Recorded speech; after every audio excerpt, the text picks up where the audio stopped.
Okay, now I'll talk a little bit about what I call a power stand or power hold exercise. And perhaps the best way of thinking of this is that it's much like a shoulder shrug without the shrug. It's not so much that you're deliberately not shrugging as that the weight is too heavy for you to shrug with. Another way of looking at it would be an incredibly extreme partial range deadlift, where you're just lifting an inch off the ground, off the boxes, the support equipment. So as you can see here, I've got this set up high so that the bar is quite high on my body. There are a number of ways of adjusting this apart from raising and lowering the lifting platform. I could, for example, use a standard type lift where I have my hands on the outside of my legs and my body position is a little higher. On the other hand, I could go with a wider sumo or year stance like this and put my hands inside, and then my body's a little lower, so I've reduced the path I'm pulling on. As the target for this isn't actually the legs, they assist in the lift and that's it. It doesn't much matter, so whatever you're comfortable with. Now, why do an exercise like this? If I'm not particularly shrugging and I've not got a huge range, what's the benefit for just putting a whole load of weight onto the bar? The short answer is you're training yourself to be able to bear weight on the body. It's not with this that you're working range or trying to develop muscle size or explosive capacity or anything of the sort. It's simply that you're training yourself to be able to bear weight.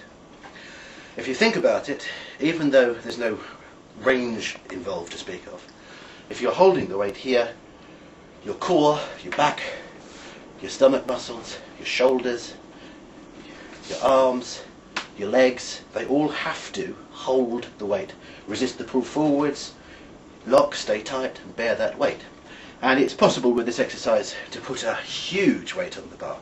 At the moment I've got only, 230, 250, whatever it is, kilos on there, which would be 450, 525, something like that, around 525 pounds, which for this exercise for me is really not that heavy. I've probably double that I have done in the past. But the point being that with this you can load on a lot of weight. As with all partial range exercises, beware of putting too much weight on there too quickly. Your muscles can sometimes bear it far more quickly than your connective tissue can safely do so. So, for example, with this exercise, whatever your partial range deadlift is, whatever your shrug is, you can put more weight on with this because you've reduced the range and the lift is smaller. There's another exercise where I recommend the use of protective equipment. At the moment I haven't bothered with knee wraps. I've got a belt on, but it's not really one of my good ones. It's just there to show you the point, that it's around for, it gives me a tiny bit of back support, but that's not really the job it's doing. What it's really doing here is giving me something to push at with the abdominal muscles so that I can keep my core tight. Now all I'm going to do here is come in.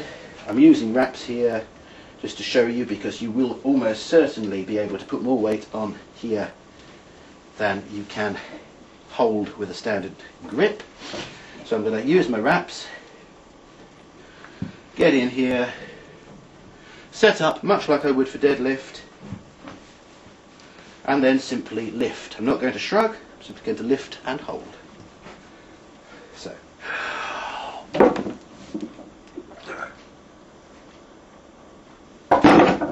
and down. Now there you go. Now at this point I could either repeat that or I could add some more weight. It depends what you're training for.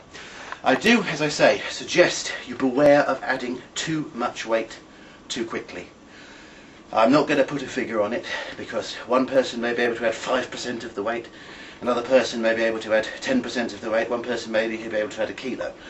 It really depends on the individual. However, because of this great reduction in range and the fact you're not trying to shrug the shoulders up, you can put a lot more weight on this and lift it. However, the chances of you straining something, doing damage to connective tissue, to fascia, inside the body, to tweaking a tendon or a ligament are a lot higher because of the sheer weight involved. So play it very cautiously, not simply in terms of only adding a little bit per lift, only add a little bit per session. Right. Add a bit, and then the next time you do the exercise put more weight on when your body's had a chance to adapt. Part of this exercise is neurological, training yourself to be able to fire all your muscle fibres and lift and bear the weight. Part is physical, and the physical side takes time for adaptation, not only at a muscular level, but as I say, at the level of the connective tissue, you know, all the stuff that goes between the intercostal spaces in the ribs, all the ligaments and tendons that work across the body. Because you can slap on a hell of a lot of weight with this, you can easily overload these systems. So don't progress at unsafe levels. Just to show you again, all I'm doing here, I do a sumo this time. So I get into position, I hold,